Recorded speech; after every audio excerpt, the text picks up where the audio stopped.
আমাদের এই দ্বিতীয় অধিবেশন প্যানেল ডিসকাশন সেশন, এই সেশনে death and mourning in times of pandemic এই শিরোনাম।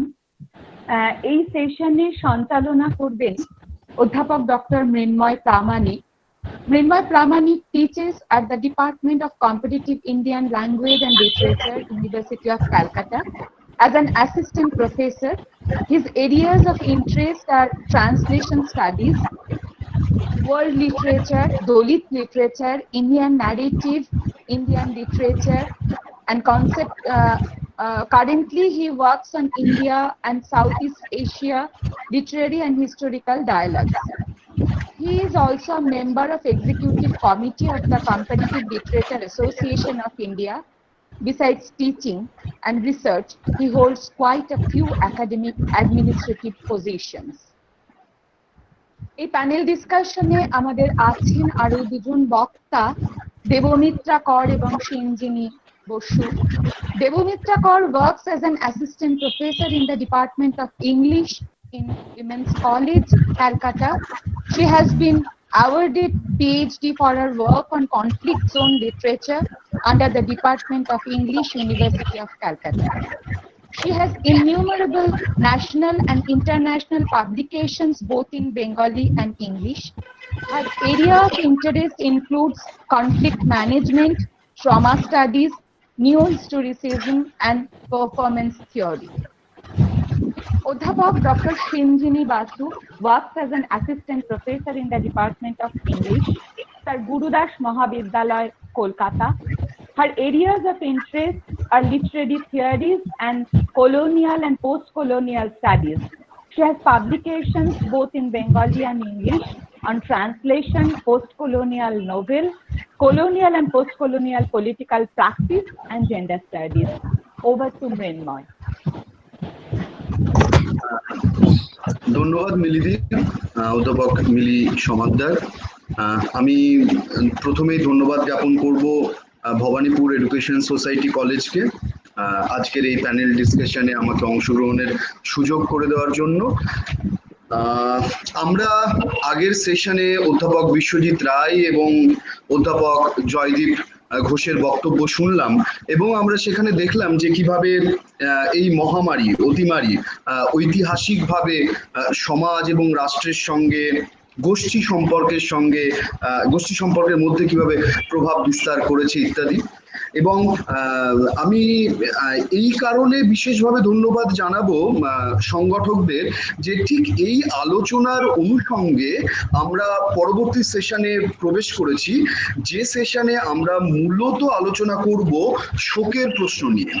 শোক, মৃত্যু এবং শোকের বহুবিধ সংজ্ঞা, কিভাবে রাষ্ট্র শোকের মধ্যে তার গুরুত্বপূর্ণ ভূমিকা পালন করছে, কিভাবে তার নানা কৌশলকে সে ঢুকিয়ে দিচ্ছে এই শোকের প্রশ্নে, শোক কিভাবে গোষ্ঠী সম্পর্কের মধ্যে নতুন সংজ্ঞা তৈরি করছে বা নতুন একটা প্রভাব বিস্তার করছে।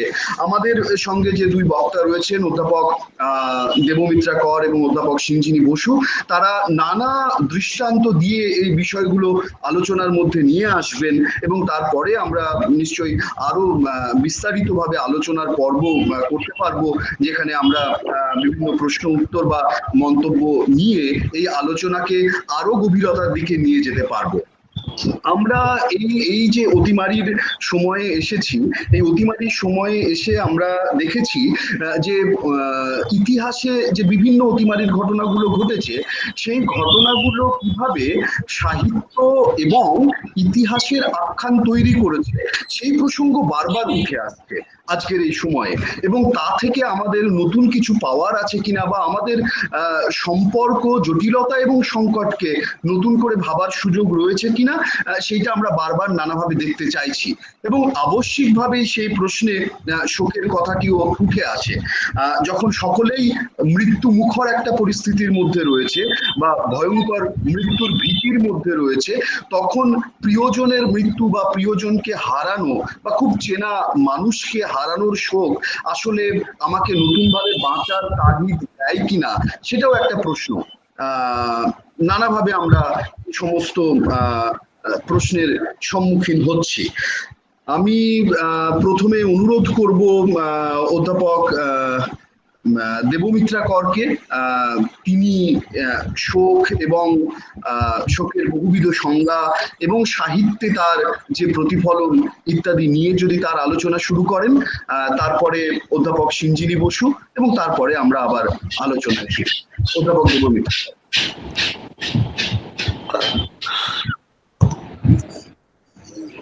ধন্যবাদ মৃন্ময়। আচ্ছা, আমাকে কি শোনা যাচ্ছে? হ্যাঁ, শোনা যাচ্ছে।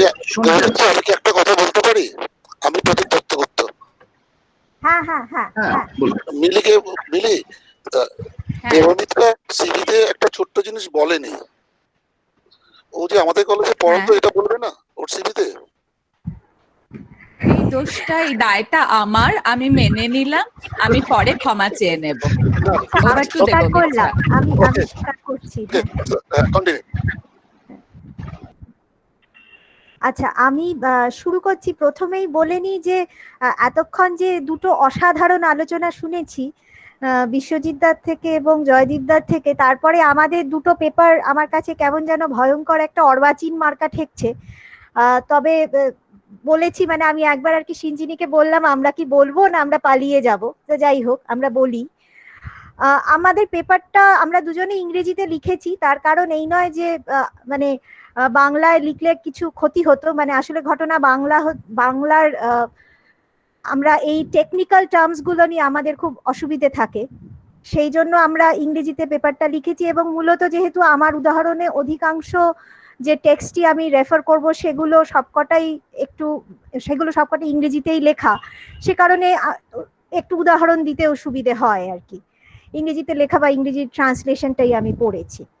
তা আমি শুরু করছি এই বলে যে mourning and remembering are two such activities that can be performed both individually and collectively, bringing us to a point both spatial and temporal where the subjective self is persuaded to enter into a symbolic or divergent relationship with community consciousness.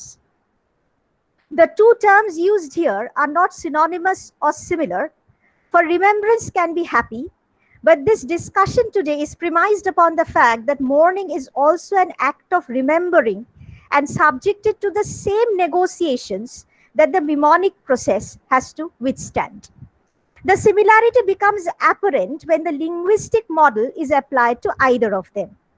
The language of mourning and memory both begin with inexplicability, inexpressibility, and indescribability. All of three put together confine the subject into a peril of her own till some indirect route of expression is found through which the experience is translated and merged into the dominant language. To extend further, it can be said that mourning and remembering are not a priori emotions, but are engaged in a relentless process of becoming, negotiating with inclusion and exclusion, expression and reticence, singularity and dissolution. The process of becoming is not limited to the act alone, but applies to the individuals and percolates to the community as well, readjusting its appreciation of history, culture, and identity. Given that the transitions from individual to community and specific to generic and vice versa in both the cases are constant features of the mnemonic perception, I would like to analyze the modalities of remembering a memory that disturbs the status quo of power, either at the group or at the subjective level. The latter, that is at the subjective level, is perhaps easier to surmise if one looks at the memories of trauma and victimhood of women suffering domestic or physical abuse.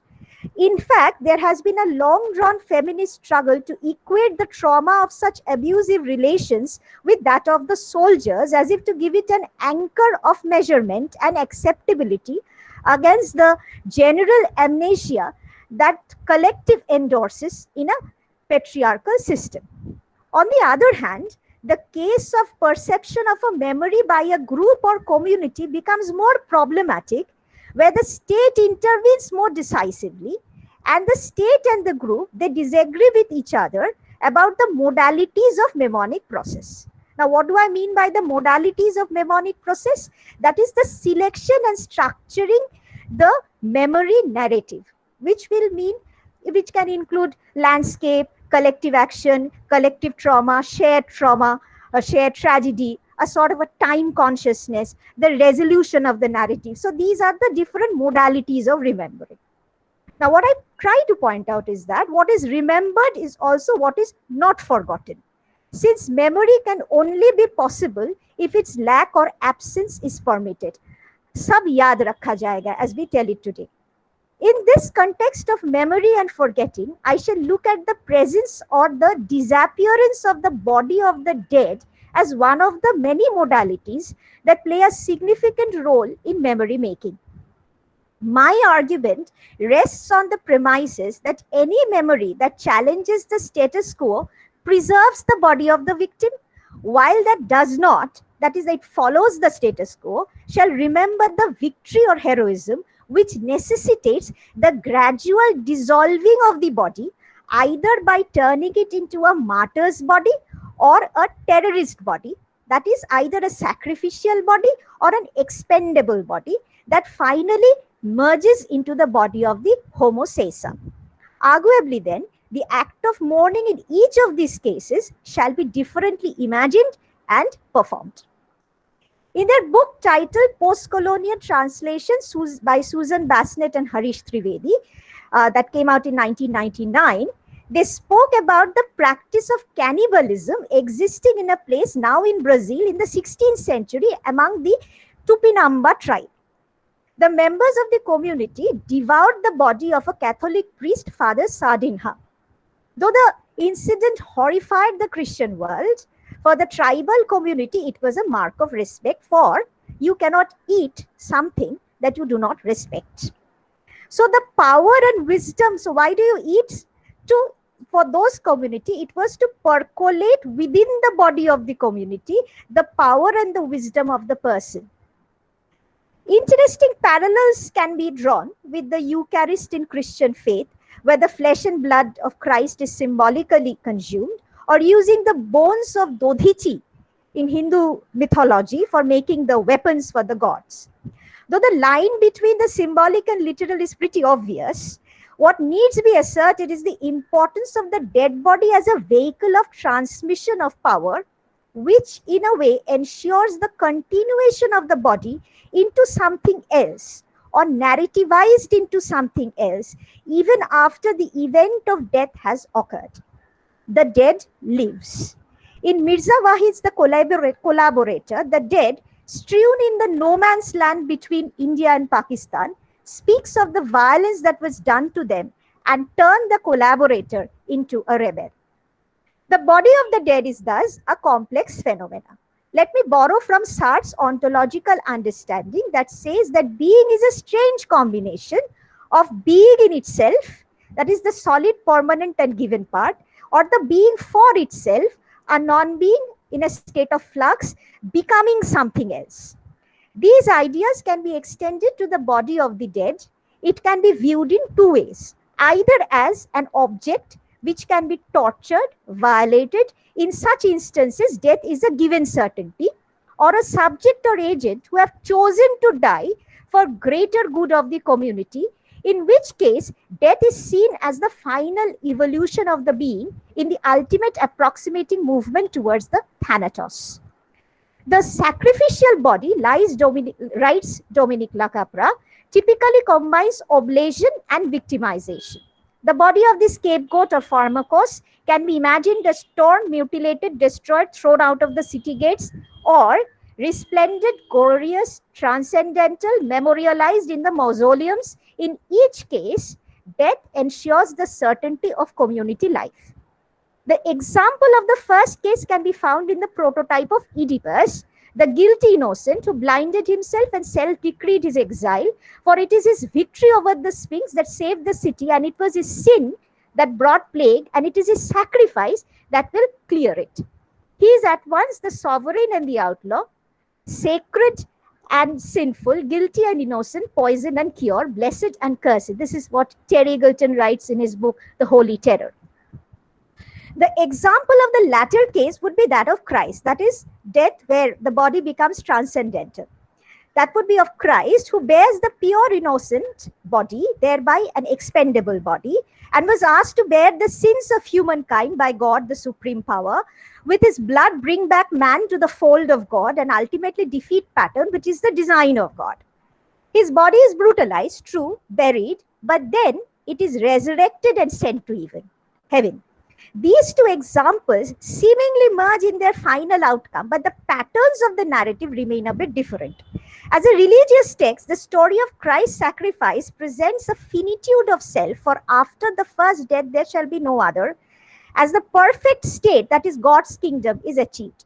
But the story of Oedipus shows the fate of the modern state, as we experience it today, where arguably no finitude is possible. Hence, the plagues, famines, deaths should continue, as does sacrifice. Thus, the state would require the expendable, the pharmakos, who, number A, is either the metaphoric extension of the community, or number 2, the metonymic substitute of the community, or 3, the autophagic response of the state, whereby it shall kill the foreign body, in this case read others, to ensure its own health. Today, once again I'm quoting Eagleton, he writes, the scapegoat of pharmakos is neither the burnt offering nor the couple of recruited gaol birds, but the wretched of the earth, the garbage of social capitalism. To take the argument further, I would add that the process of mourning, which is most economic expenditure of psychic energy, shall change depending on the nature of the event of death. It is a foregone conclusion now that every state internalizes violence in its structural design and social institutions. Hence, death is a requirement to continue the arrangement of power. War, collateral damage, torture of other bodies, deaths of the trespassers, these are natural conduits that ensure the flow of power. But in all these cases, dead bodies are the objects of power, the sites of control, the Foucauldian experimentation. Such dead bodies can be paraded and forgotten, as the burning of stakes show, or they can be vanished and remembered, as war memorials shows. I will later show you the picture of some war memorials. Interestingly, in both the cases, the acts of torture and mutilation are not remembered. The war memorials do not show the body of the war victims. It symbolically remembers the acts of sacrifices. The bodies of the soldiers are metonymically replaced by the helmet and the gun, or the coffin covered by the national insignia. Again, tortures and state-sponsored execution happen away from public eye. Victims disappear and never come back. In fact, if their bodies resurface, the integrity of the state institutions are put into question. Anyone of our generation would remember the consequences of the Abu Ghraib pictures being circulated in media. The pyramid of dead bodies, for the first time when it appeared, that disturbed the image that America has been creating so far for itself as the freedom-loving superpower. Now, the problem becomes more intense when we look at the death as an agent's choice, equivalent of the Christ prototype of my previous argument. Here, it is the body of the dead terrorist. In his seminal essay titled The Spirit of Terrorism, that was published right after 9/11, Jean Baudrillard pointed out that death as a choice unsettles the modern state. Why? Because the existence of the present capitalist society depends on the creation and perpetuation of the idea of unlimited happiness forever. This is not to be confused with eudaimonism of Plato, where happiness coming from the well-being of all, but rather on the idea of self-preservation and happiness of myself, when myself is the ultimate unit of consumption. Hence, in such a society, a conscious choice of death can only be exercised by madmen, psychologically unstable, fanatics of perverted cause, themselves manipulated by some evil power. Moreover, death for a greater cause is unexplainable because the state always ensures that death is rationalized and fully explained, so it does not disturb the flow of power according to the hierarchical channels. For there can be no higher thought than the perpetuation of the state or its machinery. Now, I must say that the killing is not a great thing, either done by state or non-state actors, but at this point of time, I will just gloss over it. Thus, what Baudrillard says, our death is an extinction and annihilation, it is not a symbolic stake. Herein lies our poverty. Death as a choice, and hence a problem, is perhaps best understood by the case of the performer in the novel Falling Man by Don DeLillo. In the narrative that moves around the loss of a known world as existed before 9/11 and the reaction of the protagonist couple Keith and Leanne. So Keith has escaped from the falling tower, and Leanne is kind of constantly, scared of losing her memory. So both are trying to go back to their previous fallen relationship. And the domestic happiness, they try to do that. In this novel, there is a story of a falling man incorporated. Who is this? This is a performance artist called David Yainak, who performs the act of falling from buildings in the streets of Manhattan and is constantly arrested. The peculiarity of the act of falling, as Yainak performs, is that it is never complete. The man is not fallen or falling, but is caught midway in his action, almost like the photograph taken on the 11th of September by the Associated Press photographer Richard Drew. It showed the falling man who jumped from one of the towers to escape the possibility of being burnt alive. The photograph was later withdrawn from circulation because the man jumping to his death complicated the image of innocence that was invoked after the aftermath of 9/11 in the national reconstruction discourse. The performance of Yainak in the novel is an act of resistance towards the erasing of a certain agency to grief, which cannot be allowed since grief is taken away from a personal sphere to a public rhetoric that later justifies xenophobic tendencies. The identity of the man in the photograph that Drew took was never established, for the plight of the common man was substituted by the glories of the people who gave up their lives. The failure of the state was contained and rationalized. It was not the moment to acknowledge the absence of hope, but the translation of that absence into the paradigm of loss of lives, lifestyles, or freedom. Thus, the body vanishes, the tower remains in their absence. It is perhaps a moment too early to conjecture what would be the nature of remembering the deaths of pandemic victims. The pandemic is a national disaster occasioned by instruments or agents that are not in control of any known enemy. It is almost like the alien attacks. In newspapers, reports, the predominant idea has been to sanitize the grossness of death by translating them into numbers. The individual moments of grief are subsumed under the idea of collective fear and sense of duty. A good citizen is the absent citizen who either through the process of implementation of lockdown procedure has made herself invisible from the shared space or time, or the diseased body that once affected is quarantined out of public eye, or the dead body that disappears and not even shown to the nearest of the kin. This physical disappearance of the citizens, aided by technology and medical repression to some extent, changes the whole idea of citizenship at large. To translate itself from physical to virtual, to disappear from the shared space only to reappear in the sanitized space, to be and not to be, as the state edicts, can be compared to those bodies that vaporized and reappeared in the stone plaques at the ground zero after 9/11. However, the problem remains that the bodies that refuse to disappear. In some cases, they are the required bodies, like the quantified, valorized body of the medical practitioners or the one engaged in essential services. Some presences are required to be visible to ensure the absence of others. But these are not the problematic bodies. The problematic ones are those of the migrant laborers who suddenly became visible. And remember, visibility is always the right of the privileged. Or the dead bodies that refuse to be contained within the regimented space and spill over into railway tracks, footpaths, or within our community spaces. How would the state deal with these bodies that refuse to obey the smooth transition of lack or absence to an idea of loss? It is difficult to reach a conclusive argument. It is certain that the bodies that refuse to disappear are the rebel bodies.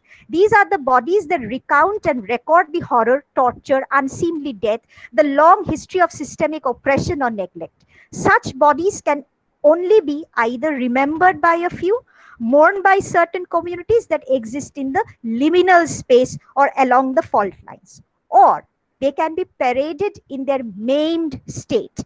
I would like to finish my argument today with a fictional case study. In Ismail Kadare's Traitor's Niche, the town square houses the body of the traitor, usually the most important vizier who chose to oppose the ruler. This is the constant process as the heads are changed constantly. For states, as we know, as I have already said, never run out of traitors. And their punishment must be visible to the people who come to the square and mumble in hushed voices about the possible reasons behind the punishment and marvel at the unblinking eye of the head, the severed head. At such moments, the keeper of the head, Abdullah, he muses. The head, now free from human limbs, seemingly useless appendages, appeared slightly worthier of taking its place among the ancient symbols and emblems of the square.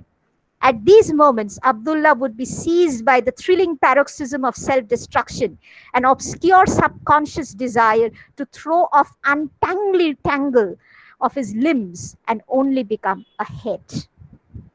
Abdullah thus becomes the archetypal citizen who accepts the final consensual adjustment to be ultimately reduced to a serviceable body in his death and through his death. Whether visible or invisible, whether mourned or forgotten, the dead floats in the zone of eternal becoming, only to be entrenched in a new narrative now and then as required. I think my friend Shinjini will continue with this. Thank you, Mrinmoy. Hope I was audible. Yeah. Thank you, Devamitra, for such an engaging and passionate lecture.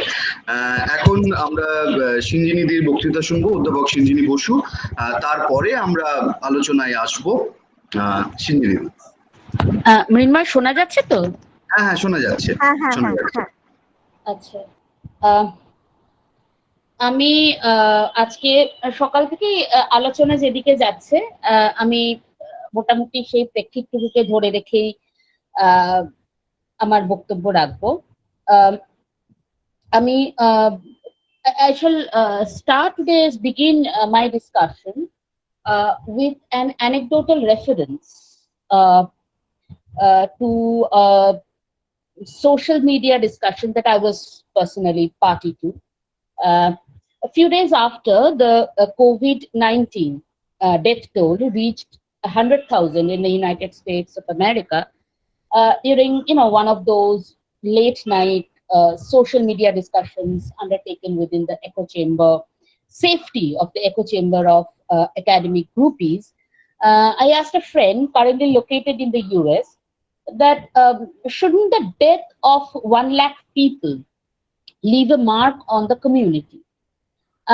The question was rhetorical. It was specifically made in the context of an almost obsessive drive of the Trump administration to return to normalcy, which in the current American and global context should be translated as opening up of economic activities along with those social activities that constitute the normalcy of the so-called free world.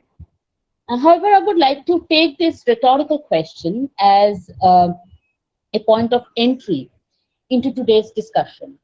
How, if at all, does death shape the contours of community?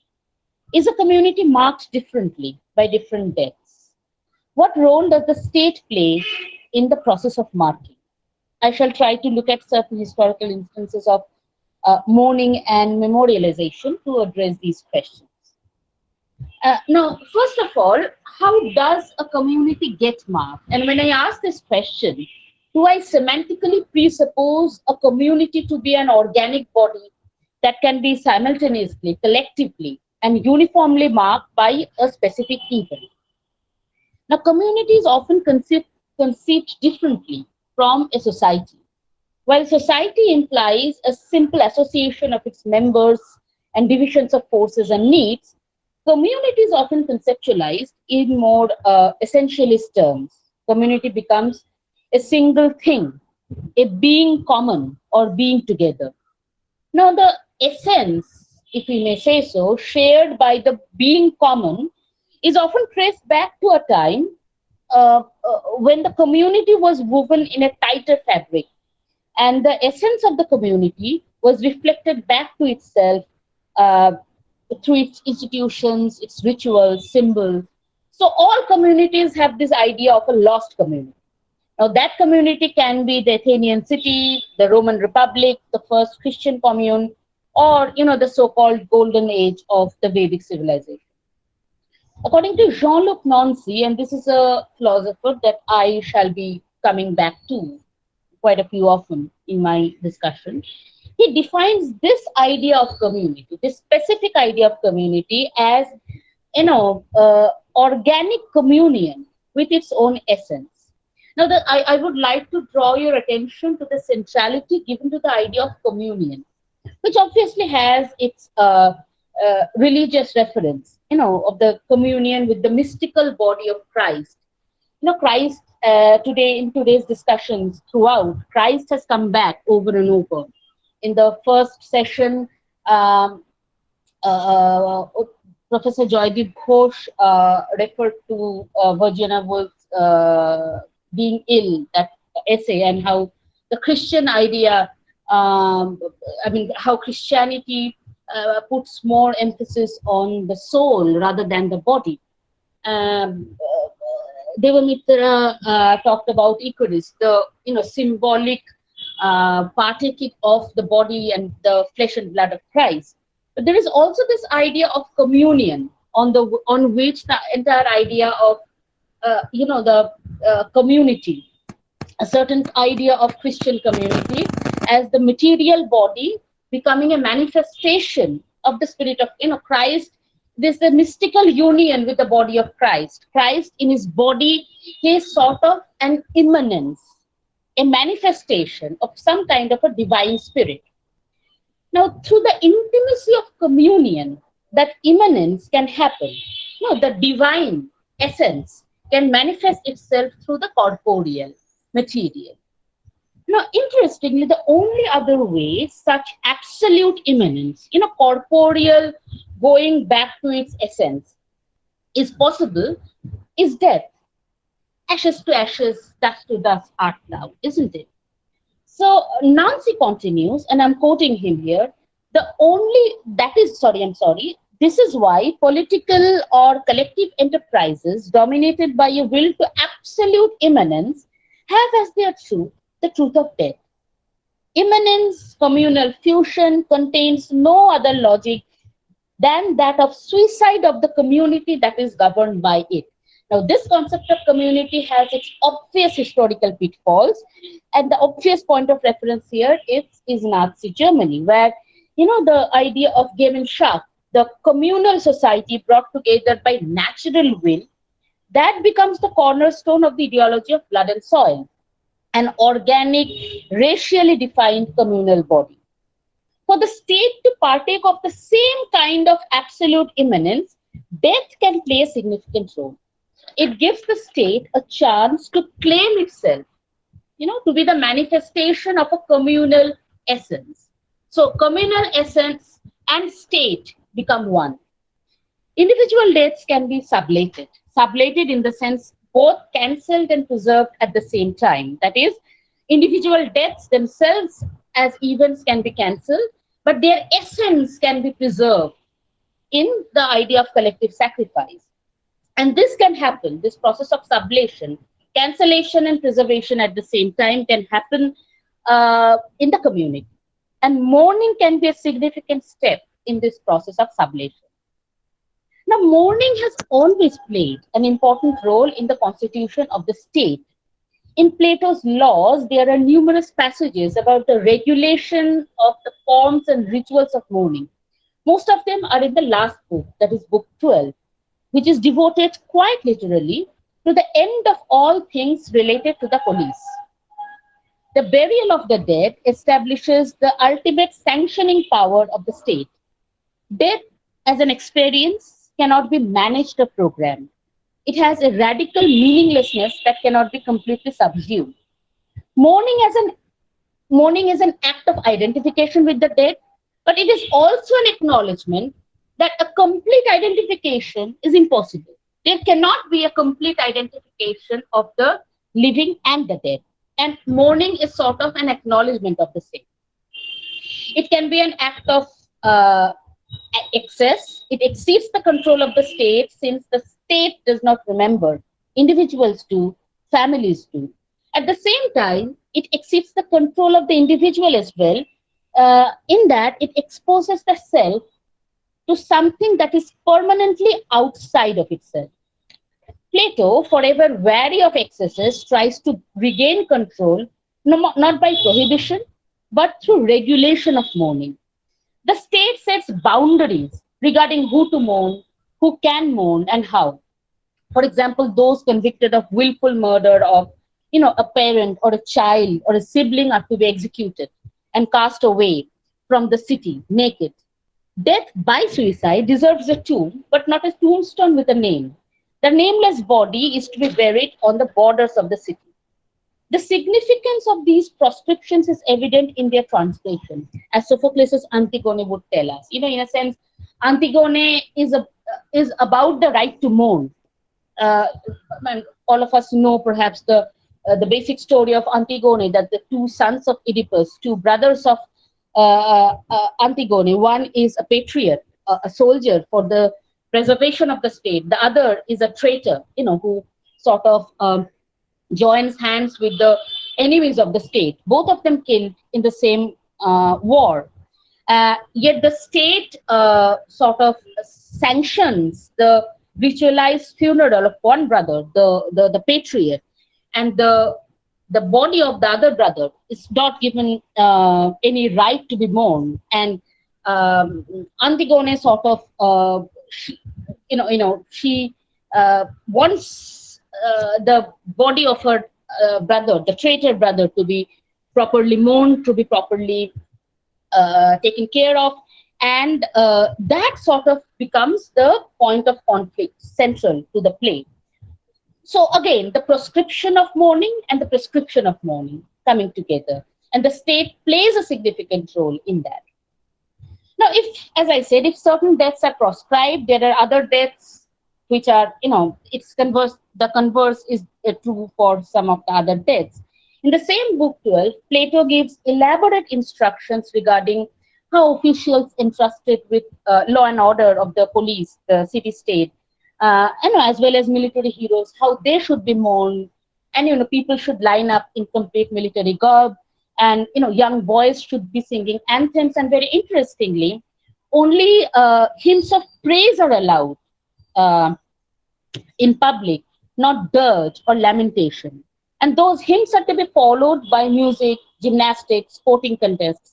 So in a sense, the rites of mourning become an affirmation of the end of mourning, forgetting rather than remembering the materiality of death. The regulations regarding mourning are not unique to Plato, and the same regulations proposed by the democratic Athens, we find their resonance in the same kind of proscriptions in the timocratic Sparta or Crete. The same kind of rules are given in Xenophon's Hellenica as well. But Plato says that this relation between the citizen and death, it's just not a matter of state policy. There is a philosophical basis as it defines the relation between the body and the soul. And he asserts that the soul is wholly superior to the body, and I'm quoting Plato here: the bodily corpses are images of the dead, but that which is the real self of each of us is what we term the immortal soul. In both sets of proscriptions and prescriptions of mourning, one finds that the corporeal body of the deceased vanishes from the sight. And yet, obviously, I would refer to the, what Devamitra was talking about, that this vanishing of the dead body becomes crucial to the state's regulation of the process, not just of mourning, but also of creation of memory. Death as an event marking the end of the body is not given undue importance. It is important as an affirmation of living on as an essence. In this context, I would refer to Pericles, the great Athenian ruler and lawmaker. His oration, as recorded in Thucydides' The Peloponnesian War, where he says that an honor should be given at the burial of the dead who have fallen on the field of battle. So clearly the military heroes. However, prior to the dead, it is the city that is equally admirable, again I'm quoting, in peace and war with its institutions and laws that gets extolled and eulogized. There is a call to sublimate individual grief into a collective recognition of honorable death, and the sorrow of the loved ones of the fallen that should be sublimated into an honorable sorrow. Now, not only the fallen heroes provide explicit model of virtue, their death should also provide the model for mourning the dead, which is no mourning at all. In fact, Pericles goes on to say that some of the bereaved parents who are young enough to have more children, they should be able to deal with their sorrow better, because not only the children of the future will help them forget the children that they have lost, but the city will be a double gainer. She will not be left desolate, and she will be safer. The regulatory advices of Plato and the rhetorical flourish of Pericles both suggest a tension between the space of the community and the civic space. And I think there a difference should be made between the two, because we have been talking about in the previous presentations of today সমাজের পরিসর। এবার এই সমাজকে আমরা কিভাবে দেখবো, এবং civic space, civic লিবার্টির কথা হলো, কিন্তু এই সিভিক স্পেস আর কমিউনিটি স্পেসের মধ্যে একটা তফাৎ আছে। কারণ এই সিভিক স্পেস সেটাকে আমরা সবসময় রাষ্ট্রের সঙ্গে সম্পর্কে বা রাষ্ট্রের বিপ্রতিতে, either in relation to the state or in contradistinction with the state, this civic space is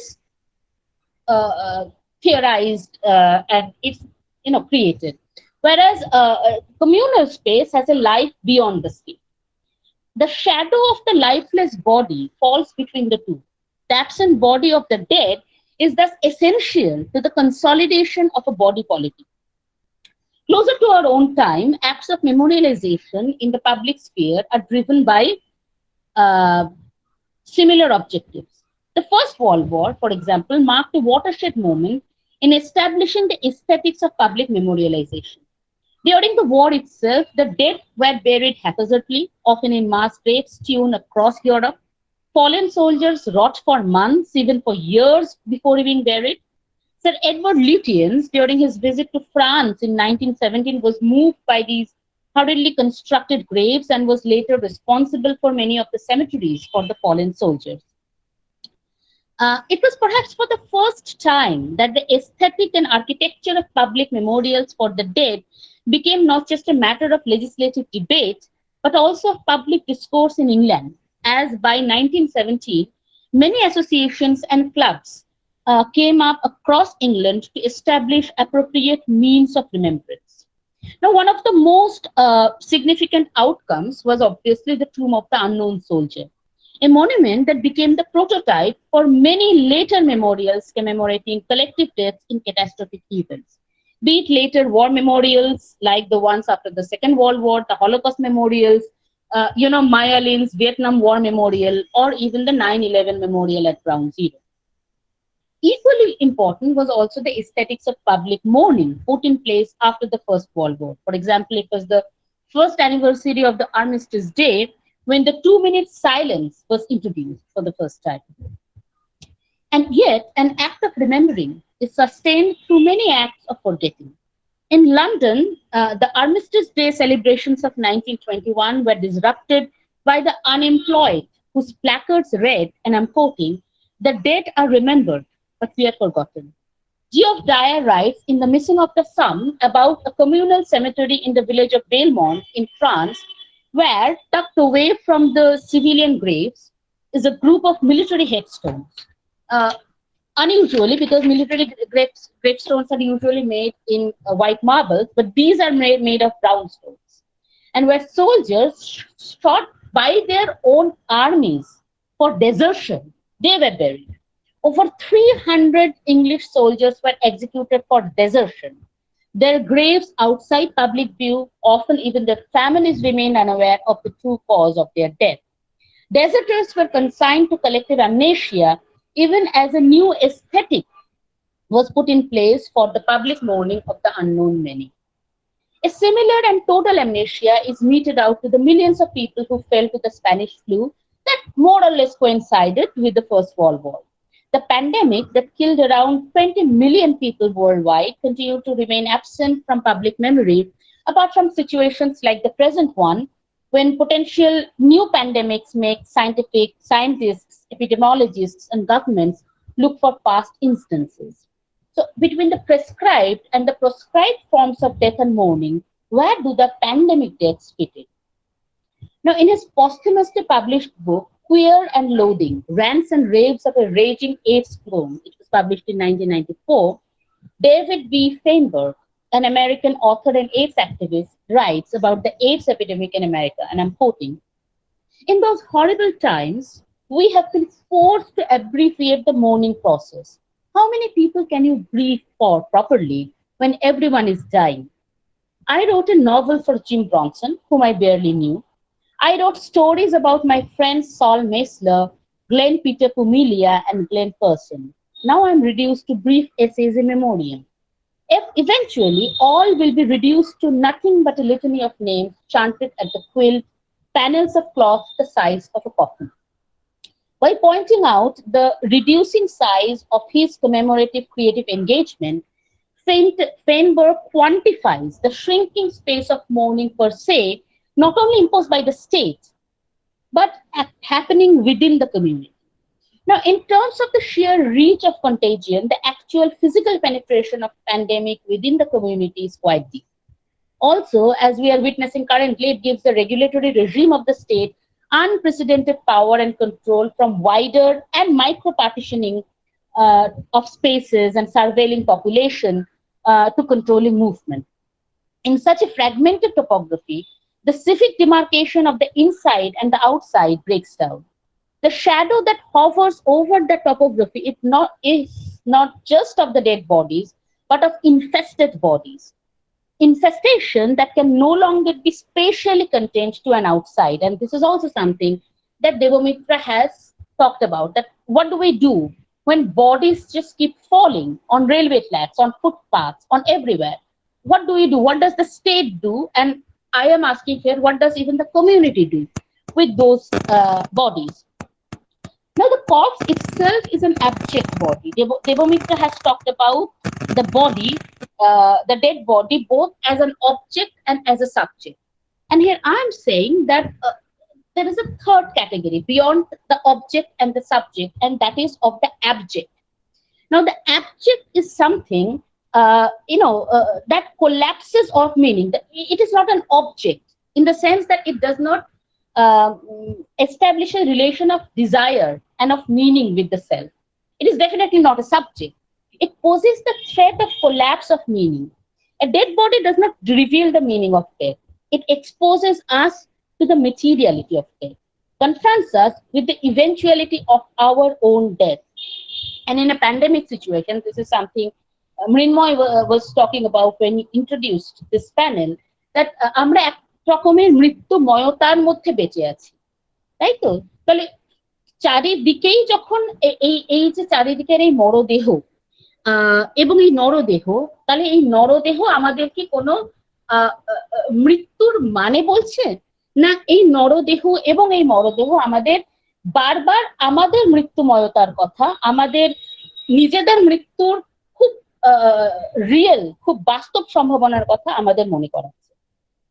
Now, Julia Kristeva, in her theory of abjection, says that the corpse, seen without God and outside of science, is the utmost of abjection. It is death infecting life. Abject corpses show me what I permanently thrust aside in order to live. আমি বারবার মৃত্যুর দিকে পিঠ করেই বেঁচে আছি, বারবার মৃত্যু হবে এই নিশ্চয়তাকে আমার নিজস্বতার যে পুরো ভিত্তিভূমির থেকে আই থ্রাস্ট ইট আউটসাইড, জোর করে সরিয়ে রেখে আমার বেঁচে থাকা। কিন্তু এই অ্যাবজেক্ট আমাকে জোর করে, আমি যা আমার নিজের থেকে সরিয়ে রাখতে চাইছি, দূরে রাখতে চাইছি, আমাকে জোর করে বারবার তার সম্মুখীন করছে। The abject disturbs identity, order, system. That is why it needs to be completely excluded from the system. That is why the only way death can be given meaning is by vanishing the body. That's something which we have been talking about. However, it is wrong to place the abject in the realm of the primordial, outside the political. আমাদের যে একবারে primordial মৃত্যু চেতনা, আমাদের জীবন সম্পর্কে আমাদের মায়া মমতা, যেটাকে আমরা অনেক সময় আমাদের একটা প্রাইমর্ডিয়াল ইনস্টিংক্ট হিসেবে দেখি, অ্যাবজেক্টকে শুধু সেইখানে রাখাটা ভুল হবে। The human reaction to the abject is political and cultural. Studies of race relations, social discrimination, or untouchability show that revulsion to the abject is culturally conditioned and helps maintain mechanisms of political exclusion. In the fractured topography of the pandemic, different forms of the abject hardwired within the community coalesce with one another, expanding the cartography of exclusion. That is why exclusions are seamless, often without any territorial conflict between the community and the state. But even so, and this is the final portion of my presentation, is our response to mass death due to the present pandemic qualitatively different from the response of older times? Now, one of the most recent philosophical disagreements coming out of the COVID situation is between the two of the greatest living philosophers of our time, George Agamben and Jean-Luc Nancy. এবং এই প্রসঙ্গে আমি আবার সকালে অধ্যাপক জয়দীপ ঘোষ এমার্জেন্সির কথা তুললেন, যে এই প্যান্ডেমিক এক ধরনের এমার্জেন্সি সিচুয়েশন ক্রিয়েট করেছে, যেটা রাষ্ট্রকে, স্টেটকে একটা অভাবনীয় রকম ক্ষমতা, অভাবনীয় লাইসেন্স দিয়েছে আমাদের ব্যক্তি জীবনে, আমাদের কৌম জীবনে, আমাদের সমাজ জীবনে ঢুকে পড়া।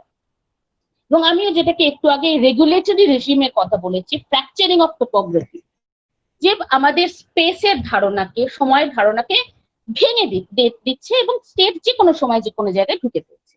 অ্যাগাম্বেনও এক্স্যাক্টলি এক কথা বলছেন। অ্যাগাম্বেন বলছেন যে, অ্যাগাম্বেন calls this an invented epidemic and says that it helps the state to expand the space and scope of exception.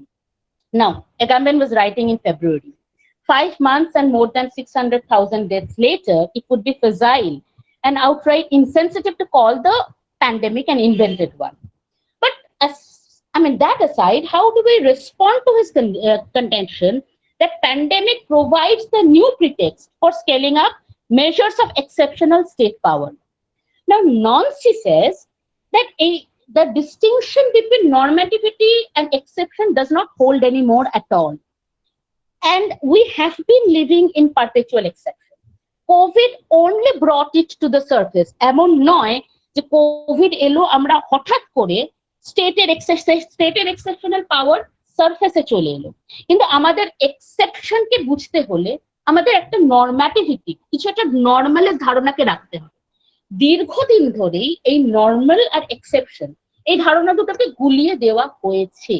আমরা অনেক দিন ধরেই একটা এক্সেপশনাল স্টেটকে স্বাভাবিক করে, নর্মাল করে বাঁচছি। এই যেটাকে নন্সি বলছেন viral exception, it mimics the exceptions of transference, movement, material exchange, or exchange of thoughts, which have been already normalized within communities. Stuart Murray, commenting on America's pandemic response, argues that the state's long-standing sacrificial economy has now culminated into a suicidal state. He draws from Foucault's 1976 lecture, where he raises the haunting specter of an absolutely racist state, an absolutely murderous state, and an absolutely suicidal state.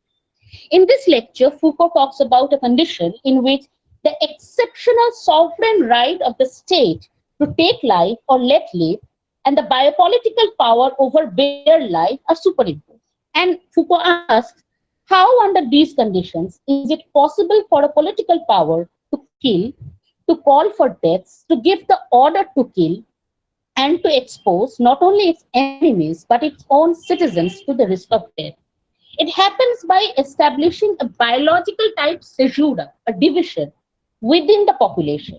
According to Murray, in the context of the American state, that division is created through what he calls a sacrificial economy.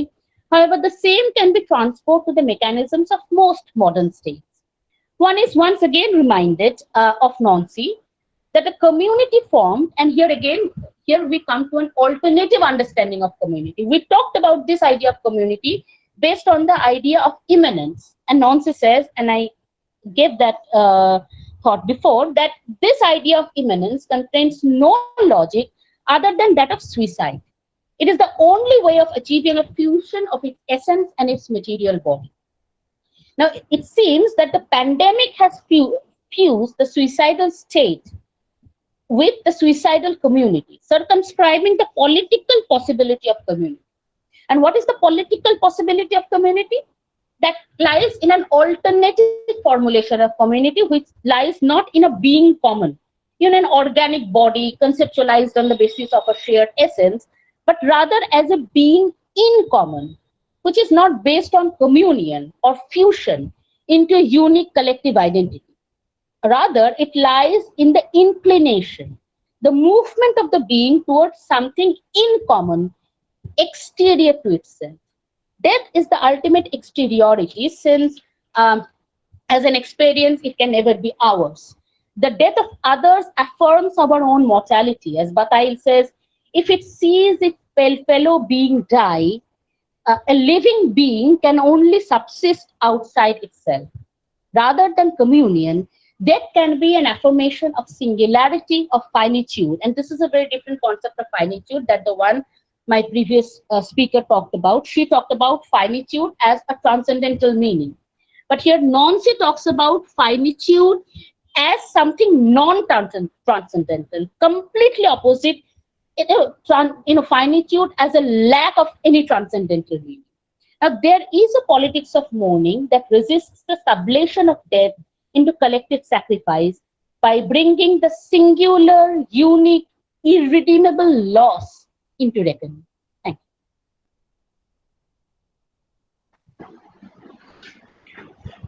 অসংখ্য ধন্যবাদ সিঞ্জিনিদি, আমরা মুগ্ধ হয়ে শুনলাম। আমি আলোচনা একটু শুরু করার চেষ্টা করছি, তারপরে যদি প্রশ্নগুলো আসতে থাকে আমরা প্রশ্নগুলো তারপরে নেব। সিঞ্জিনিদি এবং দেবমিত্রাদি দুজনের বক্তব্যেই রাষ্ট্রের প্রসঙ্গ এসেছে, এবং এই মুহূর্তে একটা বিষয় আমি মনে করতে পারছি যে কলোনিয়াল ইরাতে যখন সোশ্যাল রিফর্ম হচ্ছে, মানে সোশ্যাল রিফর্মাররা মূলত তো পুরুষ ছিলেন, এবার কলোনিয়াল ইরাতে এটা একটা সিভিলাইজিং মিশনেরও পার্ট ছিল যে ওয়ার, যুদ্ধ দিনের পর দিন ওয়াইল্ড হচ্ছে, ফলত এই যে যুদ্ধে হারানো পুরুষ সৈনিকের প্রতি তার স্ত্রী বা নারী পক্ষের যে শোক হবে, সেই শোকটাকেও খুব ওয়াইল্ড হতে হবে, কারণ ওয়াইল্ড শোক যেন আরো বেশি করে মেমোরিকে সংরক্ষিত করার একটা পদ্ধতি, এবং এর মধ্যে দিয়ে যে ডোমেস্টিক ভ্যালুজ এবং ডোমেস্টিক ইডিওলজিস গুলোকে চাপিয়ে দেওয়া আরো বেশি করে, মানে এই শোক প্রকাশটা, পাবলিক ফর্ম অফ মেয়েদের শোক প্রকাশ, সেইটাকে একটা ডোমেস্টিক ভ্যালুজ এবং ইডিওলজির জায়গায় নিয়ে আসা হচ্ছে। এবং আমরা দুজন বক্তারই আলোচনার মধ্যে রাষ্ট্র এবং শহীদকে পোর্ট্রে করা, শহীদের শোককে পোর্ট্রে করা, এই বিষয়গুলোকে আমরা দেখেছি। এবং আজকে এই সময় দাঁড়িয়ে আমরা দেখব যখন কোনো ডাক্তারবাবুর মৃত্যু ঘটছে, বা কোনো নার্সের মৃত্যু ঘটছে, বা কোনো আমলার মৃত্যু ঘটছে এই প্যান্ডেমিকের কারণে, তখন তার উপর একটা শহীদত্ব আরোপ করা হচ্ছে এবং এই মৃত্যুকে ন্যাশনালাইজড করে নেওয়া হচ্ছে, একটা জাতীয়তার মর্যাদা বিভিন্ন ক্ষুদ্র ক্ষুদ্র গোষ্ঠীর মধ্যে দিয়ে দেওয়া। তো আমরা এই প্রসঙ্গে যদি একটু আলোচনাটাকে শুরু করতে পারি, দেবমিত্রাদি, সিঞ্জিনিদি, মানে দুজনেই।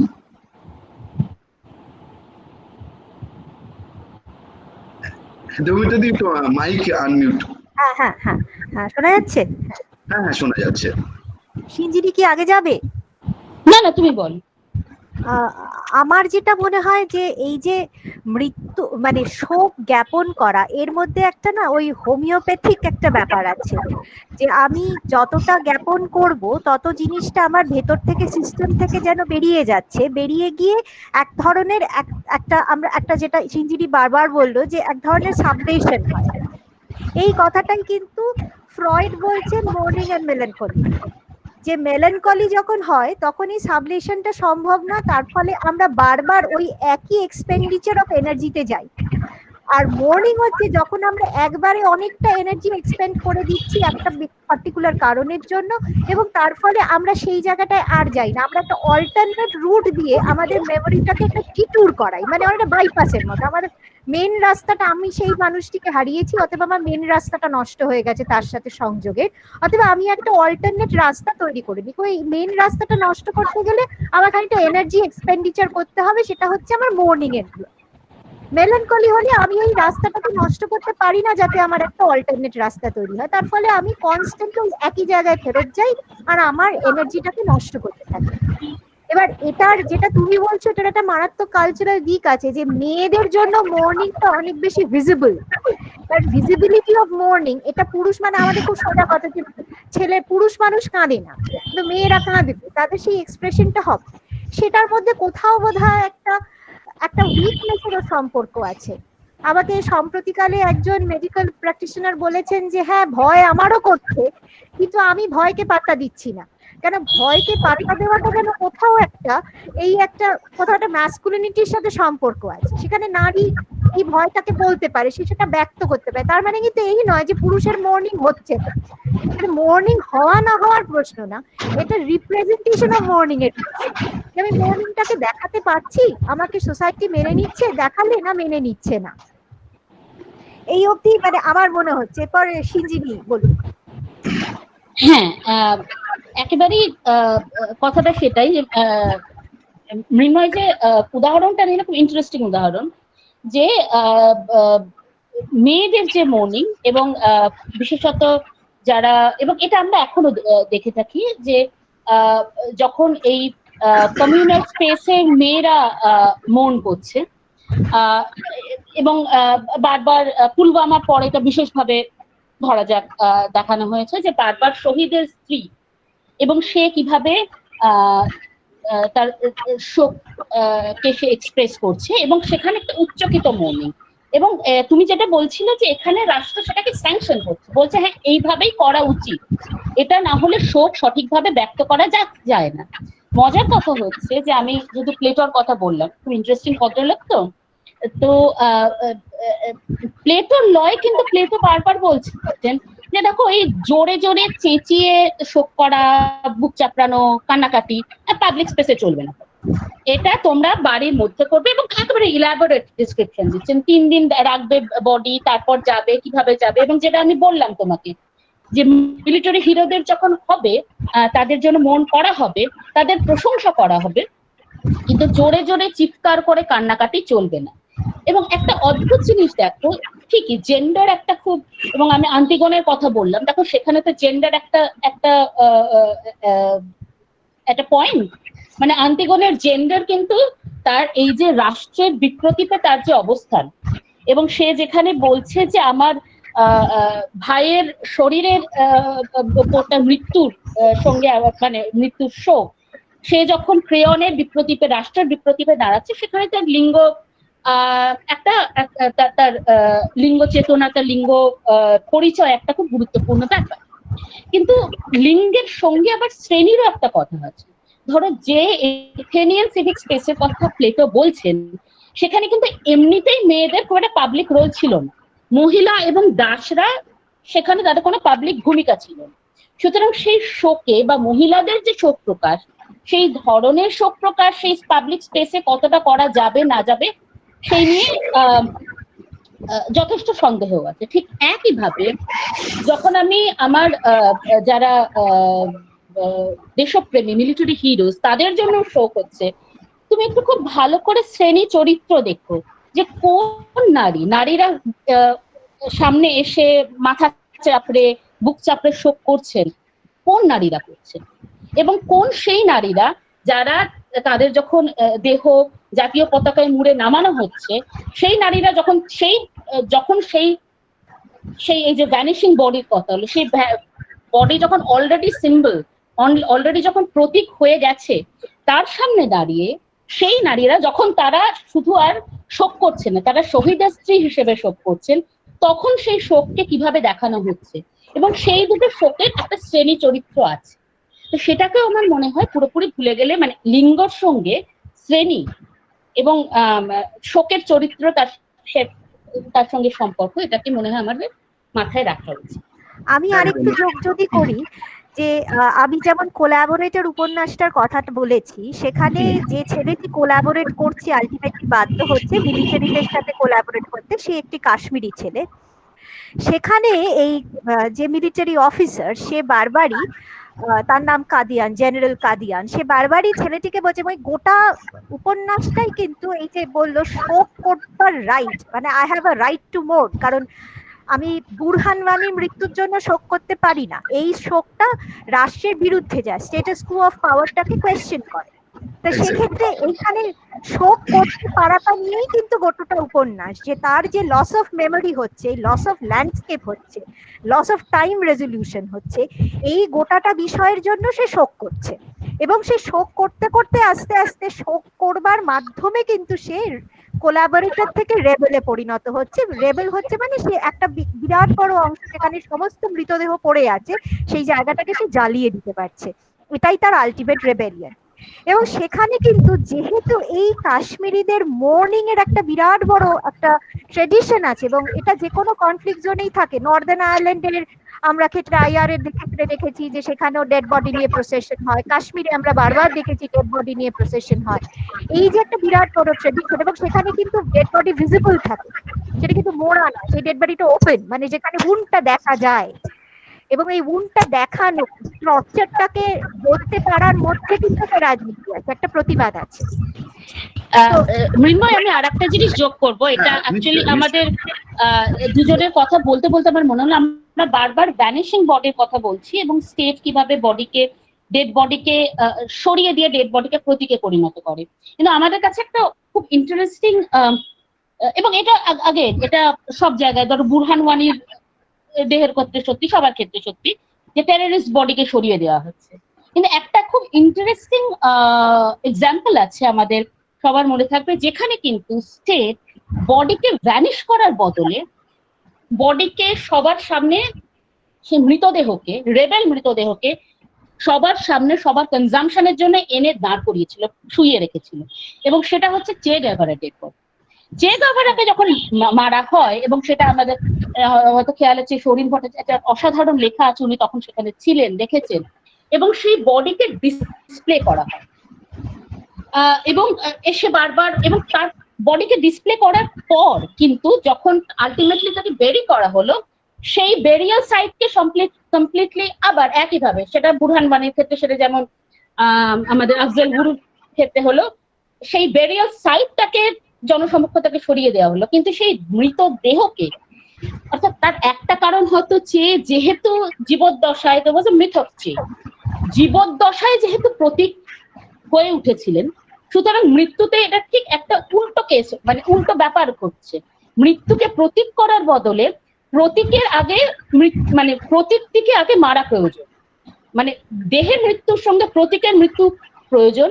এবং সেই মৃত্যু তখনই সম্ভব যখন তুমি সেই দেহকে, মানে একটি ওই যে মিউটিলেটেড বডির যে কথা বলা হচ্ছিল, যে দেখো আমার রাষ্ট্রের এই ক্ষমতা আছে যে এই প্রতীকী দেহকে, হ্যাঁ ট্রেটার নিশের মাথাটার মতো, যে রাষ্ট্রের সেই ক্ষমতা আছে যে ওইটাকে প্রতীকে পরিণত করার।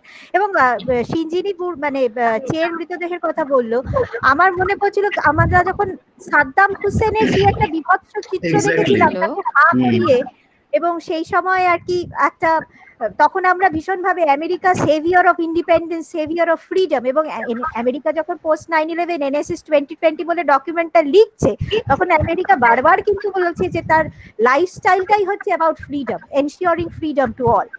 ঠিক আছে, তো কাদিয়ান যখন ওই কাশ্মীরি ছেলেটিকে বলছে যে তোমাদের কোনোদিন কোনো কিছু হবে না, কারণ তোমরা খালি শোক করো, তখন কিন্তু বারবার তাকে বলা হচ্ছে যে কাশ্মীরিরা অনেকটাই এফেমিনেট, এবং এই যে একটা নারী এবং তার শোক জ্ঞাপন করা, এর মধ্যে যেমন ক্লাস কনসিয়াসনেস যেমন সিনজিনি বললো আছে, তেমনি কিন্তু এই নারী শোক জ্ঞাপন করতে পারে, সেটাকে ফিজিক্যালি রিপ্রেজেন্ট করতে পারে বলে তাকে কিন্তু কোথাও একটা হেয় করার রাজনীতিও আছে। এর মানে কি, মানে নারী শোক জ্ঞাপন করতে পারছে মানে তাকে কিন্তু সেই স্পেসটা দেওয়া হচ্ছে না অ্যাজ সাচ, মানে সেটা কিন্তু তার পেট্রিয়ার্কাল প্রশ্নটাকে কোথাও মানে আমরা চ্যালেঞ্জ করছি না, সেটা আমরা মেনে নিয়েই তাকে সেই জায়গাটা দিচ্ছি। হ্যাঁ, এইবার শ্রেণীর কথা উঠলো, শ্রেণী প্রসঙ্গে একটু অন্য জায়গায় আসি। হ্যাঁ, এটা ঠিক, মানে সিঞ্জিনিদি এটা চমৎকার বললেন যে মানে শহীদের স্ত্রী, সৈনিকের স্ত্রী, সে মৃত্যু খবর 3 দিন বা 4 দিন আগেই পেয়ে গেছে। এবার তারপরে তার শোকের যে রিপ্রেজেন্টেশন হচ্ছে সেটা অনেকটা নান্দনিক, যে সেই শোকটা প্রকাশিত হবে খুব মেপে প্রকাশিত হবে, ক্যামেরার ফ্রেমে বন্দি করার মতো। শ্রেণী প্রসঙ্গে অন্য একটা জায়গায় আসি, সেটা হচ্ছে যে ট্রমার কথা, ট্রমা এবং ডিসপ্লেসমেন্টের কথা। এটা আমরা অনেক অনেক গল্প উপন্যাসেও দেখেছি, বা অনেক প্রত্যক্ষদর্শীর অভিজ্ঞতাতেও আমরা দেখেছি যে যখন দেশভাগের মতো ঘটনা ঘটছে বা কোনো এক্সোডাস হচ্ছে, যখন কোনো এক্সোডাস ঘটছে, তখন মানুষ একটা হোস্ট কান্ট্রিতে আসছে। এবার এই আসার পথে যে জার্নিটা, সেই জার্নিতে মানুষের প্রচুর লস ঘটে, অনেক কিছু মানুষ হারাতে থাকে, কিন্তু সেই হারানোটাকে র্যাশনালাইজ করতে থাকে ক্রমশ নিজের বাঁচার তাগিদে, এবং এর ফলে শোকটাও র্যাশনালাইজ হয়ে যায়। এবার এর ফলে যে ডেড বডি গুলো তৈরি হয়, আমি যেমন আমার বাবা দাদু এদের মুখে শুনেছি যে মুক্তিযুদ্ধ বা সেই সময়ের আগে কি পরিমাণে সীমান্ত থেকে মানুষ আসছিল এবং পথেই তারা মারা গেছে, এবং মিলিটারি সেই মৃতদেহগুলোকে নিয়ে গিয়ে একটা জায়গায় পুঁতে দিচ্ছে। ফলত এই হোস্ট কান্ট্রি হিসেবে আমরা তাদেরকে ভীষণ আদার হিসেবে দেখছি, যে মৃতদেহ নিয়ে আর গল্প তৈরি হয় না, যে শোকের কোনো আখ্যান লেখা হয় না। এবারে এই প্যান্ডেমিকের ক্ষেত্রে চলে আসি, যে আমরা দেখবো যে উত্তরপ্রদেশে কিছু পরিযায়ী শ্রমিক প্রবেশ করছে এবং তাদের গায়ে কীটনাশক ছড়িয়ে দেওয়া হচ্ছে, এবং গাজিয়াবাদের সীমান্তে একজন বিহারি মজদুর, সে কান্নাকাটি করছে কারণ তার সন্তান অসুস্থ, সে যাবে এবং তারপরে একজন রিপোর্টার সেই ছবি তুলে দিচ্ছে। এর ফলে যেটা হয়, এই শ্রেণীর মানুষের মনোবলটাকে এমন ভাবে ভেঙে দেওয়া হয় বা এমন ভাবে রিশেপ করা হয় যেন আমার কোনো অধিকার নেই, মানে আমি ক্রমশ নিজেকে বিপন্ন বোধ করব এবং ক্রমশ নিজেকে আরো বেশি ছোট লোক বোধ করব। যে কারণে যখন পরিযায়ী শ্রমিকরা কোনো গ্রামে আসছে, তাদেরকে কাইন্ড অফ ট্রেসপাসার্স হিসেবে দেখা হচ্ছে, যে ওরা ঢুকছে, বিদেশ থেকে এতজন এসেছেন, পরিযায়ী শ্রমিকরা ঢুকছে, এবং ফলত পরিযায়ী শ্রমিকদের কোভিডে আক্রান্ত হওয়া বা তাদের মৃত্যু, এইটা আবার নর্মালাইজড হয়ে যায়, এবং রাষ্ট্র ক্রমশ এই শ্রেণীর মানুষের সঙ্গে এমন ব্যবহার করতে থাকে যে সে প্রথমে তার শোকের অধিকার হারাবে, তার প্রতিবাদ করার ক্ষমতা হারাবে, এবং নিজেকে হীন থেকে হীনতর ভাবে ভাবতে থাকবে। তো এই প্রসঙ্গে তোমাদের কাছ থেকে যে বিষয়টা আমরা জানতে চাইবো, আমাদের ভালো লাগবে, সেটা হচ্ছে যে ট্রমা, কমিউনিটি, এই কমিউনিটির সঙ্গে স্টেটের সম্পর্ক এবং এই লসের প্রসঙ্গটা। এটা সিঞ্জিনি আগে যাক। হ্যাঁ, ট্রমার সঙ্গে যেটা তুমি ঠিক কথাই বলেছো, যে এই মৃত্যুর সঙ্গে কমিউনিটি এবং ব্যক্তির সম্পর্ক, ট্রমার ক্ষেত্রে আমরা সেটাকে কিভাবে দেখব। এখন ট্রমার দুটো, মানে ট্রমা তো দুভাবে হয়। ট্রমার আইডিয়ার ক্ষেত্রে রেকালেকশন, অর্থাৎ ট্রমা কিভাবে ট্রমার মধ্যে একটা ফিরে আসার ব্যাপার থাকে সবসময়, অর্থাৎ ট্রমার দুটো স্তরভেদ থাকে, দুটো ভাগ থাকে। একটা হচ্ছে যখন সেই ঘটনা, কিন্তু একটা খুব গুরুত্বপূর্ণ ভাগ হচ্ছে সেই ঘটনার ফিরে আসা, স্মৃতিতে ফিরে আসা, স্মৃতিচারণে ফিরে আসা, ব্যক্তির স্মৃতিতে ফিরে আসা বা না আসা, সেই ট্রমাকে স্মৃতিতে ফিরিয়ে আনা, বা সেই ট্রমাকে স্মৃতিতে ফিরিয়ে না আনতে পারার যে বেদনা। কারণ অনেক সময় মনে করা হয় যে এই যে ট্রমা, সেটা মানে একটা ভাষাতীত ব্যাপার থাকে, ভাষা আমাদের যখনই রিপ্রেজেন্টেশনের কথা আছে, ভাষার একটা প্রসঙ্গ আসে, কিন্তু ট্রমা অনেক সময় এমন একটা কিছু থাকে যেটা একটা নৈশব্দের পরিচয়, যেটা ভাষার অতীত। সুতরাং ট্রমাকে বিভিন্ন ভাবে রিকনস্ট্রাক্ট করে কমিউনিটি।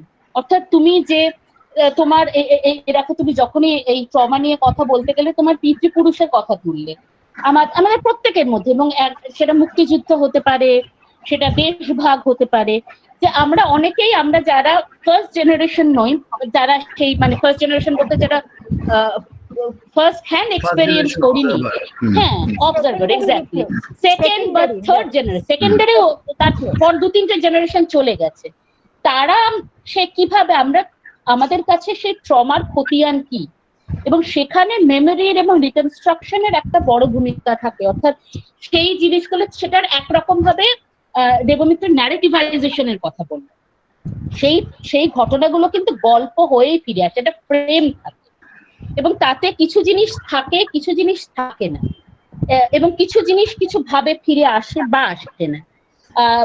মানে ধরো আমরা বিভিন্ন রকম মেমোরির কথা তো হয়, ইন্ডিভিজুয়াল মেমোরি যেমন হয়, কালেকটিভ মেমোরি হয়, এবং বলা হয় 2-3 জেনারেশনের পর কালেকটিভ মেমোরি হচ্ছে সেই মেমোরি যেটা প্রথম যে সেই ঘটনার মধ্য দিয়ে গেছে, সে ওরালি বা অন্য কোনো ভাবে অন্য লোককে বললো, তারা জানলো, 1-2 জেনারেশনে সেটাও শেষ হয়ে যায়। তারপর যেটা থেকে যায় অনেক সময় কালচারাল মেমোরি, অর্থাৎ এই গল্প কথা হয়ে কিছু প্রতীক, কিছু স্মৃতি টুকরো টুকরো থেকে যায়। তো সুতরাং এখন আমরা এই যে মহামারীর মধ্যে এটা একটা ট্রমাটিক ইভেন্ট তো বটেই, কিন্তু আমরা এখন ট্রমার সেই প্রথম স্তরটায় আছি, যেখানে আমরা সেই ইভেন্টটার এক্সপেরিয়েন্সটার মধ্য দিয়ে যাচ্ছি। এবার এর দ্বিতীয় পর্যায়টা কিভাবে হবে, আমরা কিভাবে রেকালেক্ট করব এবং কিভাবে রিকনস্ট্রাক্ট করব, সেখানে অবশ্যই এই ব্যক্তি, সমাজ, গোষ্ঠী, রাষ্ট্র সবাই থাকবে, তাদের সবার পারস্পরিক টানাপোড়েন দিয়ে একরকম ভাবে, সেটা হয়তো আমরা এই মুহূর্তে আমাদের পক্ষে বলা মুশকিল, আরো 1-2 জেনারেশন হয়তো যাবে, সেই প্রসেসটার মধ্য দিয়ে যাবে এবং তার কি ফল হয় সেটা আমাদের দেখতে হবে। আমার ট্রমা সম্পর্কে যেটা মনে হয় যে ট্রমাতে একটা অদ্ভুত ঘটনা ঘটে, এবং আমি যে শব্দ দুটো বারবার ব্যবহার করেছি, একটা হচ্ছে অ্যাবসেন্স আর আরেকটা হচ্ছে লস। এই তত্ত্বটা দিয়েছিলেন ডোমিনিক লাকাপ্রা, ওনার ট্রমা উপরে যে বইটা আছে, খুব সেমিনাল একটা বই তাতে, এবং তাতে লাকাপ্রা বলেছিলেন অ্যাবসেন্স হচ্ছে এমন একটা জিনিস যেটা আমার সিস্টেমে কোনোদিনই ছিল না, আর লস হচ্ছে সেই জিনিসটা যেটা একটা ঘটনার মাধ্যমে আমার এককালে ছিল, একটা কোনো ঘটনা ঘটেছে, আমার সেই জায়গাটা চলে গেছে। এবার রাষ্ট্র সবসময় চেষ্টা করে অ্যাবসেন্সকে লসে ট্রান্সলেট করতে।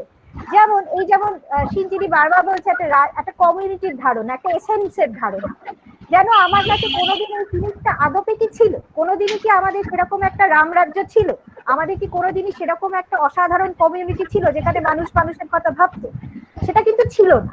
কিন্তু আমি যখন এখন একটা খণ্ডিত দ্বিখণ্ডিত সময়ে দাঁড়িয়ে ভাবছি, তখন আমি ভাববার সুবিধার জন্য ভেবে নেব আমার এককালে ছিল এখন নেই। কেন ভাববো? তাদের প্রথম যেটা হবে যে আমার এই যে সিস্টেমিক নেগলেক্ট, যেটা আমি সারা জীবন ধরে একটা শ্রেণীকে, একটা জাতিকে, সমস্ত সময় আমি তো সবসময় ক্ষমতাটা বজায় রাখার জন্য সবসময় আদর তৈরি করেছি, সবসময় তো ট্রেটার তৈরি করেছি, নইলে তো আমার রাষ্ট্র বজায় থাকেনি। এবার সেইখানে দাঁড়িয়ে আমি বলে দেবো যে না ভাই, আমি তো কোনো অন্যায় করিনি, অমুকটা ছিল এখন নেই, কি করে গেল? কেউ একটা এসে তার জন্য দায়ী হলো। খুব সোজা কারণ হচ্ছে আমাদের বলা হলো যে নারীদের এককালে ভীষণ ভালো অবস্থা ছিল, তারপরে অবস্থা খারাপ হলো, তার কারণ বাইরে থেকে মুসলমান রাজারা এসেছিল। এই যে কেউ একটা দায়ী, এই যে 9/11-এর সময় আমেরিকার একটা বিরাট বড় অংশের মানুষ যখন ফারেনহাইট 9/11 তৈরি করা হলো, বলা হয়েছে যে বিভিন্ন সময় ধরে সিকিউরিটি ল্যাপসেস হয়েছে, কিন্তু আমরা এখন কি বলবো যে না না আমরা খুব ভালো ছিলাম, হঠাৎ করে এরা এসে আমাদের সব গন্ডগোল করে দিল। অতএব আমাদের ব্যক্তিগত জীবনের যা কিছু লস, যা কিছু অবক্ষয়, সবকিছুর জন্য বাইরের কেউ দায়ী। অতএব রাষ্ট্র বা কমিউনিটি সবসময় চেষ্টা করে নিজেকে বাঁচানোর জন্য অ্যাবসেন্সটাকে লসে ট্রান্সলেট করতে, এবং সেইভাবে কিন্তু সে ট্রমাটাকে বাঁচিয়ে রাখে। ট্রমাকে যখন আমি ন্যারেটিভের ছাঁচে ফেলবো, আমি যখন ট্রমা থেকে গল্পটা তৈরি করবো, ট্রমা তো একটা সময়ের পরে একটা সময় অব্দি ইনএক্সপ্লিকেবল, তারপর সে এক্সপ্লিকেবল হবে, এবং সে এক্সপ্লিকেবল যখন হবে তখন সে অ্যাকসেপ্টেড ভাষার যে মেথডস আছে সেইগুলোকে দিয়েই সে হবে, এবং যেই সে ভাষায় ঢুকবে সাথে সাথে কিন্তু তার কিছু ভাষাগত সমস্যায় ঢুকে পড়বে। ভাষায় ঢোকা মানেই কিন্তু হচ্ছে সেই স্টেট অফ দ্য ফাদারে ঢুকে পড়া আর কি, মানে সেই সিম্বলিক স্টেপের মধ্যে ঢুকে পড়া। অতএব সেখানে তার এক ধরনের তার যে অরিজিনালিটির লস হবে, এবং সেই যখন ন্যারেটিভটা তৈরি হবে তখন বারবার চেষ্টা হবে এই অ্যাবসেন্স। আমরা আজকে বলছি কোভিড এর জন্য আমাদের স্বাস্থ্য ব্যবস্থা ভেঙে গেল, আজির জন্য আমাদের কোনোদিন একটা স্বাস্থ্য ব্যবস্থা ছিল। হ্যাঁ, মানে এই যে আমাদের কনস্ট্যান্ট এই ট্রমা আমাদের এইখানে সাহায্য করে। আমাদের ট্রমাটা এত বেশি ইন্টেন্স হয়, আমাদের এই সেন্সিবিলিটিটা এত বেশি আঘাত পায় যে আমাদের ভীষণ ভাবে মনে হয় যে ও বাবা এরকম তো আমাদের ছিল না। এখন ওই না থাকা অবস্থাটাতেই আমরা অভ্যস্ত ছিলাম, ওটা অ্যাবসেন্ট ছিল। আজকে এটা ঘটার পরে যখন অ্যাবসেন্সটা আমার চোখের সামনে ভীষণভাবে বেড়ে উঠলো, তখন আমার কোভিড লাগে। ওই জন্য কোভিড হচ্ছে বল, কোভিডের একটা ভাইরাসের বিরুদ্ধে তো যুদ্ধ হয়। এবং আমি যদি সোলজারের বডির কথার মতো করে যখন ডাক্তারের বডিকে ইমাজিন করছি, তাকে পিপিই পড়াচ্ছি, তাকে সবকিছু দিচ্ছি, দিয়ে তাকে যেন যুদ্ধক্ষেত্রে পাঠাচ্ছি, বারবার যুদ্ধ লাগছে কেন? তার কারণ যুদ্ধটা না হলে আমি এই অ্যাবসেন্সটাকে লসে ট্রান্সলেট করতে পারি। এটা হচ্ছে এলিয়েন। আমি উপস্থিত, আমি এটার জন্য আমি তৈরি, হঠাৎ করে আমার উপরে চাপিয়ে দেওয়া হয়েছে। Thank you, thank you. Mrinmoy, চলে এসেছে, এবার শেষ হ্যাঁ, করতে হবে, তাই তো? না মৃন্ময়, আমরা মানে অসাধারণ একটা আলোচনা চলছে, বিশ্লেষণ চলছে, এটা আমরা অনেকক্ষণ আরো শুনতে রাজি, কিন্তু আমাদের অনেক কিছুই সেই স্পেসটা দিচ্ছে না, সেই টাইম এন্ড স্পেসে আমরা থাকতে পারছি না। তো আমি জেনে নেব কস্তুরীর কাছে যে কারোর কোনো জিজ্ঞাসা সেভাবে আছে কিনা। যদি খুব উল্লেখযোগ্য কোনো জিজ্ঞাসা না থাকে তাহলে আমরা আমাদের এই পর্ব এখানে শেষ করব। কস্তুরী আমাদের যদি একটু জানায়। আমরা এই সেরকম কোনো প্রশ্ন এই সেশনে পাইনি, কারণ আমার ধারণা হয়েছে যে যারা আলোচক তারা প্রশ্নগুলো তাদের আলোচনার মধ্যে দিয়েই অনেকটা করে ফেলেছে, সেই জন্যই প্রকাশ করেছেন। হ্যাঁ, ঠিক তাই আমারও। হ্যাঁ, আচ্ছা, আমি কি একটু মানে পারমিশন চাইবো মিলিদির কাছে, কস্তুরীর কাছে, মৃন্ময় এবং সিঞ্জিরির কাছে। আমি দুটো ছবি দেখছিলাম, একটু দেখাবো বলে, যে ডেড বডি ভ্যানিশ কত রকম ভাবে হয়। আমায় যদি একটু অ্যালাউ করা, আমি দুটোই দেখাই। নিশ্চয়ই। হ্যাঁ, আমি সেইটা একটু দেখিয়ে নি। আমার যেন কি করার কথা ছিল, আমাকে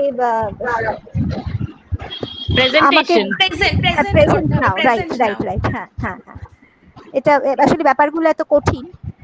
হ্যাঁ, আচ্ছা, এই যে শেয়ার করতে হবে। বেশ, আমি এইটা থেকে একটু দেখাবো, বেশি না, 3-4টে ছবি আছে। এটা ভিয়েতনাম ওয়ার মেমোরিয়াল থেকে আমার এক বন্ধু আমাকে এনে দিয়েছে। এটা আমি বলেছিলাম যে সোলজারের ডেড বডির থেকেও কিন্তু তার মানে বন্দুক আর বেয়নেট এটা বেশি কোথাও এসে দাঁড়ায় আর কি। তারপরের ছবি, এটা ভিয়েতনাম ওয়ার মেমোরিয়াল, এবং যেটা দেখার সেটা হচ্ছে, এটা যেহেতু রেজিস্ট্যান্সের কথাই বারবার বলা হয়েছে, এখানে কিন্তু কোনো মৃতদেহের কোনো বিবরণ বা কোনো ছবি নেই। এবং আমি আমার যে বন্ধু গিয়েছিল তাকে জিজ্ঞেস করছি, বিখ্যাত যে নাপাম বোমা পড়ছে এবং একটি মেয়ে দৌড়ে পালাচ্ছে, তার কোনো ছবি আছে কিনা, এবং সে আমায় বলেছিল নেই। আর বোধহয় সকলের খুব ভালো লাগবে, এখানে বাংলায় লেখা এই পোস্টারটা কিন্তু প্রিজার্ভ করা আছে। এটা 9/11। আমি বারবার বলেছিলাম যে 9/11 এর টাওয়ার দুটো চলে যাওয়ার পরেও অ্যাবসেন্সটাকেই প্রিজার্ভ করা হয়েছে। এবং বজিলারদের একটি চমৎকার আলোচনা আছে যে টাওয়ার কি আদপে কোনোদিন ছিল নাকি কোনোদিনই ছিল না। যারা এটা নিয়ে আলোচনা পড়তে চান তাহলে পরে তাদেরকে আমি বইটির সন্ধান দিতে পারি। আর এই হচ্ছে সেখানে প্লাকের ব্যবহার, এবং সেখানে নামগুলোই লেখা আছে। সিঞ্জিনিও বারবার বলেছে যে আলটিমেটলি নামই থেকে যাবে। প্রেজেন্টেশন হ্যালো, হ্যাঁ, প্রেজেন্টেশন করো। হ্যালো, হ্যাঁ, দেখা যাচ্ছে তো স্ক্রিন? হ্যাঁ, এবার দেখা যাচ্ছে। আচ্ছা, এর আগের দুটো কি দেখা যায়নি? হ্যাঁ, দেখা গেছে। আচ্ছা আচ্ছা আচ্ছা, হ্যাঁ। আর এইটা হচ্ছে আমার সেই ফলিং ম্যানের ছবি। এই ছবিটা খুব মারাত্মক। আমি ফলিং ম্যানের ছবিটা দেখালাম না কারণ ওটা খুব সেন্সিটিভ হতে পারে। এটা 9/11 এর পরে, এটা 2007 সালে বেরিয়েছিল ডন ডিলোর উপন্যাসের কাভার পেজটা। এবং এই যে ছেলেটি, এই ভদ্রলোক পড়ছেন, এরই আইডেন্টিটি কোনোদিন জানা যায়নি। স্টেট কোনোদিন রাজি হয়নি এর আইডেন্টিটি দেখাতে।